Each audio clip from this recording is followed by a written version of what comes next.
do you think is the key to happiness? I think, the first thing that came to mind is I think that we are all put on this planet for a reason, but that reason is layered. So it's not just one reason and it's going to shift. And I think that when we find it and we live in that reason, I think that everything and everyone and all of the relationships and everything come together. So I think it's to fulfill that gift, but be in relationship with people. That's it. Like fulfilling your gifts and being in relationships with people, I think is fulfillment and why we're here.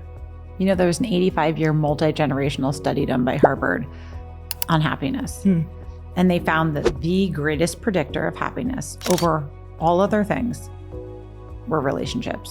Community. Not IQ, not money, not fame, not success. Relationships. I just watched the Blue Zone Netflix show last night. So I watched 3 episodes of it, and it all comes back to community. But one of the main things as well was the community all showed appreciation for who you were in the community.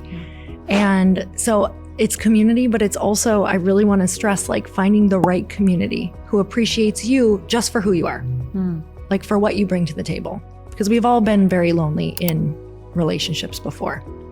For sure. Yeah. And women especially tend to have their relationships and friendships and relationships with female family members can be very layered and complex. So how do you find the right community? What does that look like? You are an expert on women and community and empowerment and finding your bliss and earning your happy.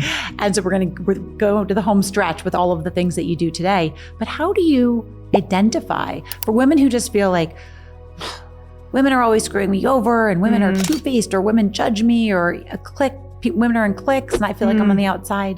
What do you say to those women? I think the first thing you have to realize is your perspective on it, because your perspective and your belief will reflect back to you no matter what. So mine was that I was scared of women. I'm like, they will use what you share with them against you. And it wasn't until I changed my perspective to, no, that's not every woman. And I changed it to, women can be your best ally. They can be your best friend. They can support you. They can, I want the women who I'm going to be 80 years old with on a rocker and like they've been in my life the whole time. And so I think it's Wayne Dyer's quote, but it's when you change the way you look at things, the things you look at change. So when I started changing the way I looked at things, I did start attracting different women. Now, it doesn't happen overnight, and it's not perfect the first time you do it, because those first relationships where I started attracting different people, it was still tumultuous. I didn't have all of the tools to be able to handle, like, if they had said something I didn't like, I didn't, have the hard conversations. I was still nervous about having hard conversations because it's a relationship, you guys. So when you think about your female friendships, it's still a relationship where it's not going to be perfect. And I think that we view relationships like, well, she should have known not to say that. She should have just known not to do X, Y, and Z.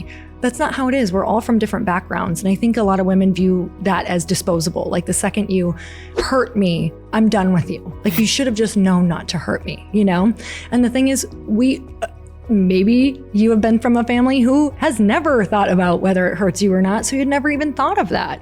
And so we have to start having the conversations of, start in these relationships by being willing to have hard conversations. Like, okay, if you're really going to do this, you have to commit to it. This is not just I'm your friend until X, Y, and Z, because in the back of your head, somebody listening right now is like, I'm your friend until, and we could probably list out the things that, would stop us from having a friendship. And it's also going into it knowing not one person can be everything for you.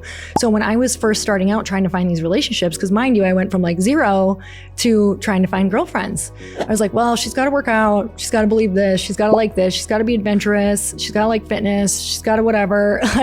So I had a best friend checklist. Well, you can imagine nobody was like all of these things for me. So I was always like, she's not out there. And then I had a girlfriend one time who was speaking, and I was listening in the audience, and she was saying how, she has different friends for different things.